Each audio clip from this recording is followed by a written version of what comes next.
En este vídeo vamos a ver los conceptos de geometría riemanniana, geometría euclidiana y vamos a ver también la idea de qué son las matemáticas puras.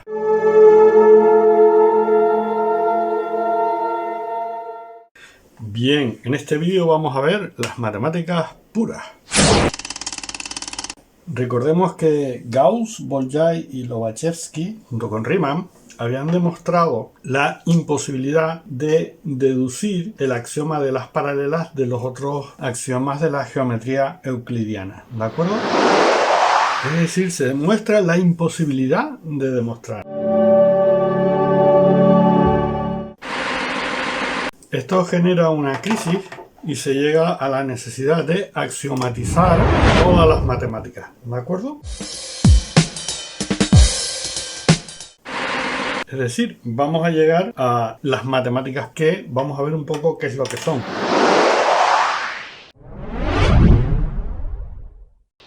Bien, la única cuestión a la que se enfrenta el matemático puro no es si los postulados o las conclusiones son verdaderas, sino si las conclusiones obtenidas son conclusiones lógicas de las hipótesis.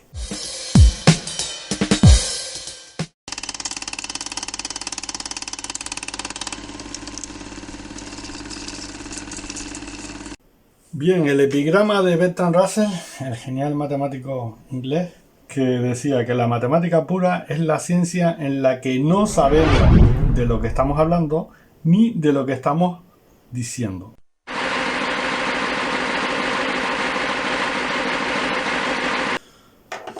Bien, al hacerse todo más formal, al introducir, claro, la matemática pura, los significados de los términos se hicieron más amplios y las deducciones que podían extraerse más limitadas.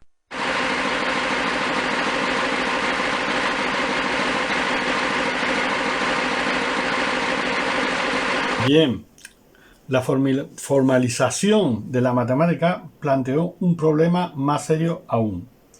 La cuestión de si un conjunto de postulados elegidos como base de un sistema es consistente de tal modo que no puedan deducirse teoremas contradictorios de dichos postulados.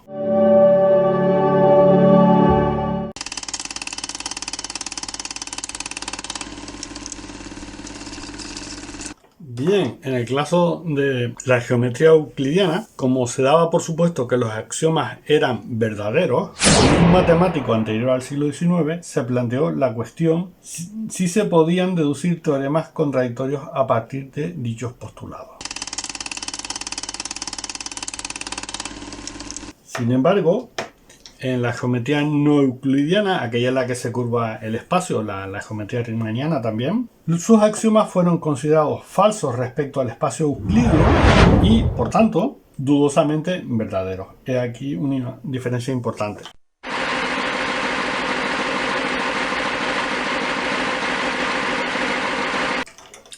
Bien, en la geometría riemanniana, el postulado de las paralelas se sustituye por la hipótesis de que en ningún punto exterior a una línea puede establecerse una línea paralela. ¿De acuerdo? Esto se puede ver de la siguiente manera.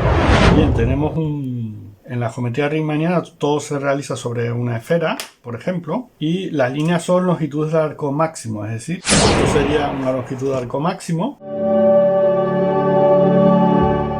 Las líneas rectas son de arco longitud máxima, son arcos máximos, entonces claro, desde que busque otro punto, cualquiera paralelo a un punto de aquí, pues otro arco que quiera construir pues se van a cortar por el polo norte y por el polo sur, con lo cual la hipótesis de las paralelas hay que sustituirlas en el caso de la geometría riemanniana tan importante en relatividad general.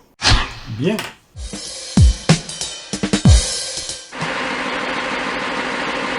Bien, la cuestión es cómo puede demostrarse la consistencia de la geometría riemanniana. Es decir, evidentemente los axiomas de la geometría euclidiana son obvios y no se espera encontrar teoremas contradictorios, aunque no está claro totalmente que esté todo correctamente, pero los de la geometría riemanniana, que no son tan obvios sus axiomas, pues la idea era que había que hacer algo para formalizar todo y evitar encontrarnos teoremas contradictorios obtenidos a partir de los postulados de la geometría riemanniana.